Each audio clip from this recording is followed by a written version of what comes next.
Կորեական դորամաներ արժի նայել թե ոչ, եւ այսօր խոսելու ենք 21-րդ դարի արքայազն ֆիլմի մասին «Принц 21 века»։ Իսկ դու բաժանորդագրվիր իմ էջին, որովհետև հետագայում սպասվում են շատ եւ շատ հետաքրքիր դորամաների մասին խոսակցություններ։ Ֆիլմի դերասանական կազմ. առաջինը Այու եւ Պյոնուսոկ։ Պատկերացրեք, ինչ հետաքրքիր ֆիլմ է սպասվում։ Սյուժեն. տղան 21-րդ դարի արքայազն է, աղջիկը բիզնես լեդի է, ով բոլորին դեմ է սիրում գնալ, մարտահրավերներին, ինչպես նաև տիտղոսի համար խելքն իրենը չէ։ Եվ կեղծ ամուսնություն։ Այլ ոչինչ չեմ ասում։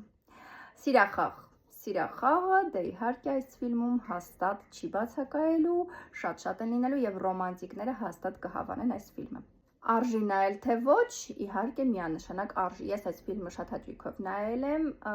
եւ կարծում եմ կհավանեք բոլորդ։ Ովքեր նայել են, խնդրում եմ կոմենտներում գրեք արդյոք հավանել եք թե ոչ, եւ գրեք նաեւ կոմենտներում, թե որ ֆիլմի մասին խոսեմ հաջորդը։